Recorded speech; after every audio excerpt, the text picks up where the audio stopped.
Hello, fellow fellows. I'm back with another weekend watch. I don't really know how to start these videos anymore because they are such a mixed bag.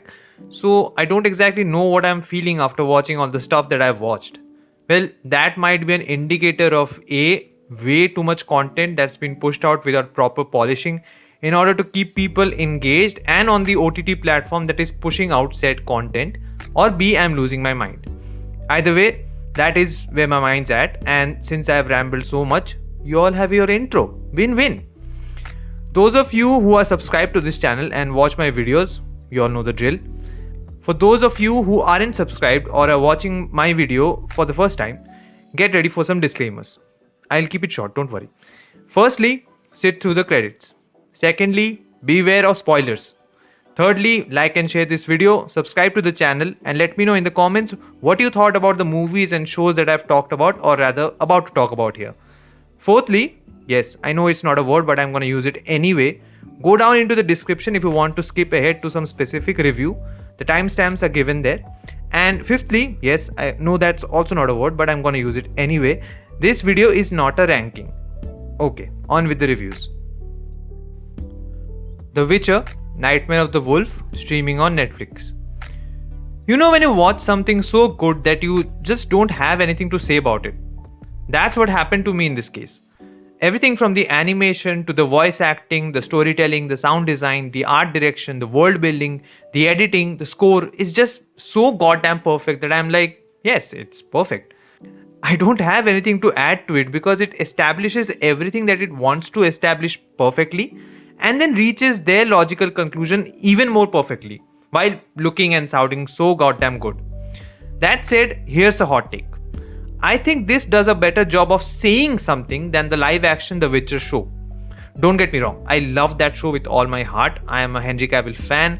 I love Anya Chalotra, but that show focused a lot on setting things up and building up to that final twist. But did it have anything to say? I don't think so. Whereas this movie has so much to say about the futility of war and how war is basically a business venture that's often used to keep filling the coffers of those who are in the business of killing. And Vesemir's whole arc, which is just heartbreaking to be honest, explains why Geralt is the way he is, with the whole better men thing, which really remind me of Logan's last line, don't be what they made you. And it also explains why there aren't a lot of Witchers in the live action show's timeline. And it sets up season 2 of The Witcher pretty well. Basically, Nightmare of the Wolf is amazing, is what I'm saying. Please go and watch it right now. Cruella, streaming on Disney Plus Hotstar.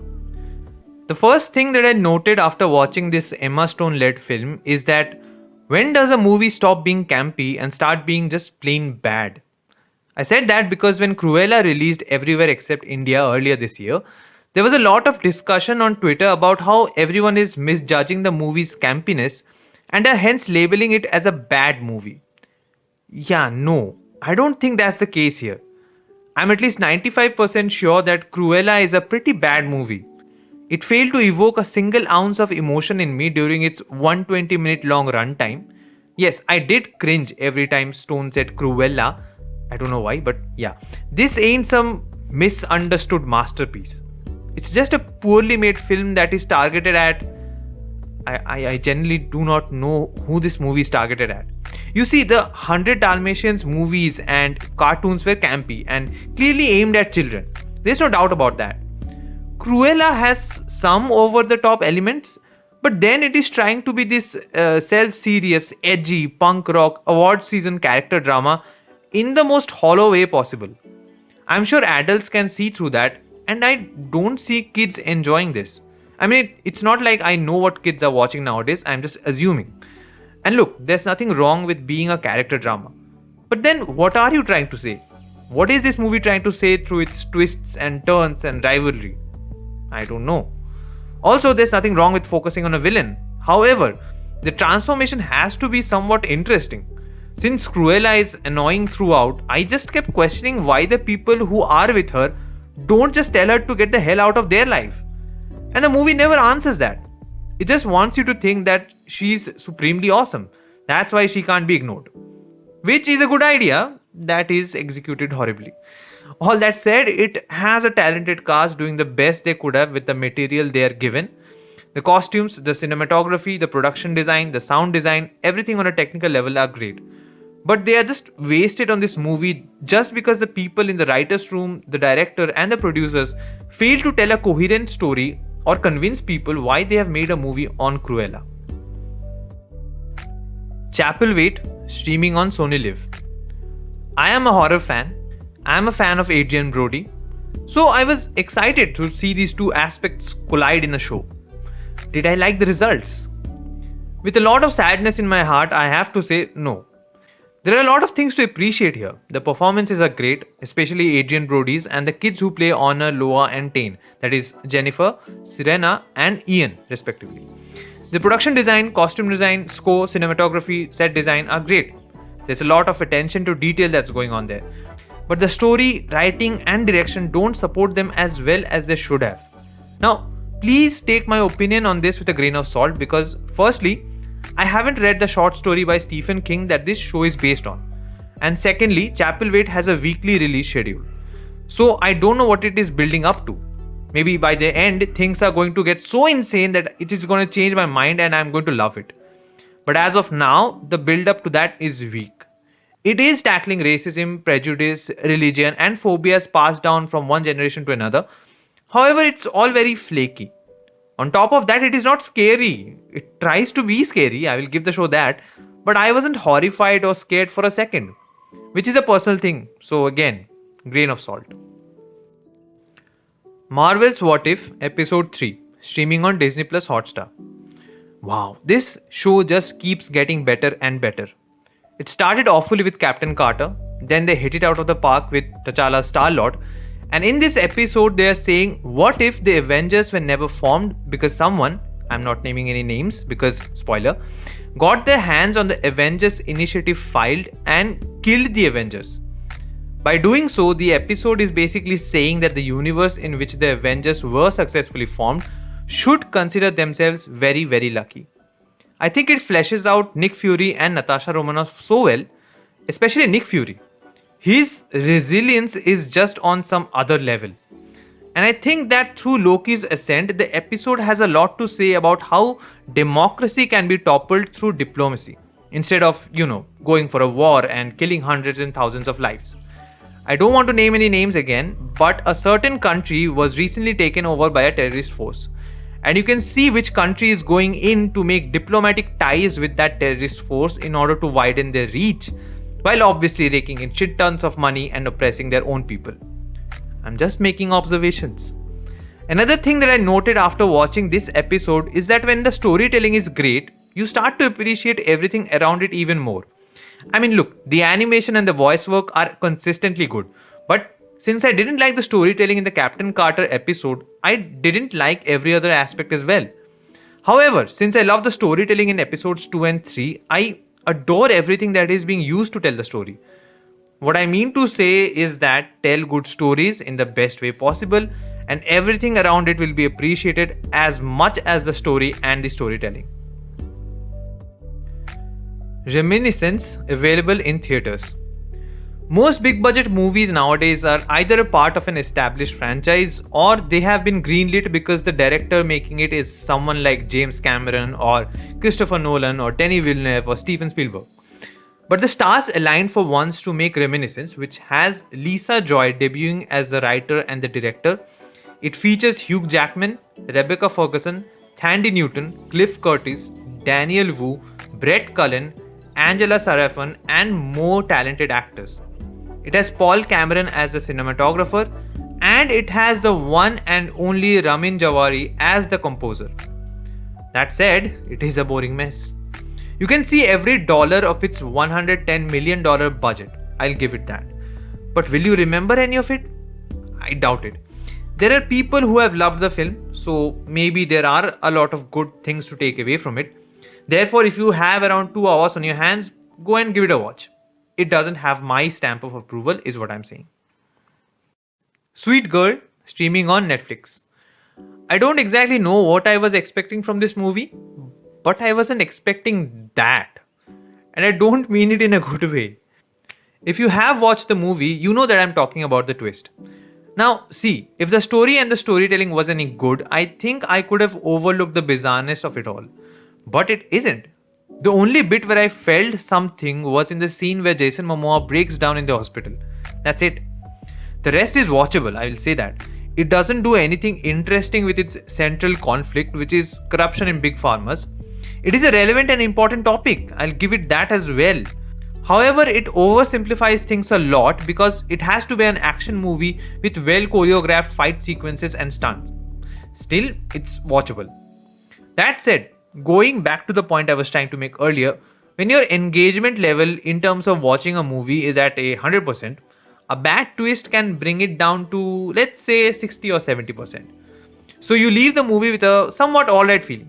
But when it is already at 60 or 70% and then you are hit with a bad twist, that rating goes down to 1 or 2 in my opinion. And that is what I felt like after watching Sweet Girl. Jason Momoa is apparently making a buddy cop movie with Dave Bautista though. Looking forward to that. Doso Halla Ho, streaming on Z5. A few days ago I had said that either you can have full censorship or no censorship. No in between. Because when you try to arrive at an in between, you pick and choose what should and shouldn't be censored, which is based on the point of view of the one censoring. Keeping that in mind, I want to talk about Doso Halla Ho. There is no argument about how Doso Halla Ho is anti-caste and that it wants to show how a group of Dalit women won against the system after killing an upper caste rapist. And it does, to a certain degree. But then the messaging gets a little mixed with the censorship. You see, the following abuses aimed at Dalit women aren't censored. There are scenes of Dalit characters being harassed by the police and the accused. They aren't censored. And then when it comes to showing the aftermath of the revolution, you get this. Firstly, this takes you out of the film because you think that are the characters also seeing these pixels? No. Then it is for the audience. Ho gaya, fourth wall break. Secondly, it begs the question why it was okay to not censor casteist and gendered slurs, and why is this face being censored? I can go into what follows and what precedes these two scenes and how that demonizes the Dalit women and then gives them a win at the very end after spending a large part of the runtime showing their torture. But I want to keep this review limited to this act of drawing the line regarding what can be censored and what shouldn't be censored. How are you deciding one is beneficial for the story and one is not? By censoring, you're basically sending the message ki yeah, this image of a rapist who has been killed is not okay for you to see. Abuse? Harassment? Yes, please listen to them. And no, I am not saying censor both. I am saying stop censoring and let the audience decide. And this is not a swipe against the makers of Doso Halla Ho. This is a swipe against censorship. My problems with the movie are regarding the crass tone, the editing, the framing of a rich Dalit lawyer becoming a good guy after being a centrist, while the Brahmin lawyer is a good guy already, etc. But I don't think I should be the one to dissect that given my UC background. I hope publications commission pieces by people hailing from oppressed sections of the society, or those who have a better idea of casteism, or those who have a better idea about the case Doso Halla Ho is based on. I am anyway taking up the spot of someone from the SC, ST or OBC community with this video, and I am very sorry for that. But I had to mention how weird this selective censorship looks like, especially when a movie is being explicit about the harassment of Dalit characters and then protecting the face of the character who is an upper caste rapist. The bottom line is that abolish censorship in all forms of entertainment. Let people speak their mind. If they're wrong, hold them accountable. इससे बात आगे बढ़ेगा.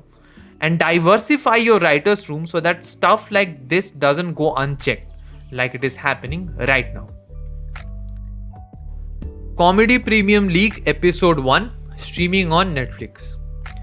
I am going to reference Christopher Nolan's The Dark Knight here.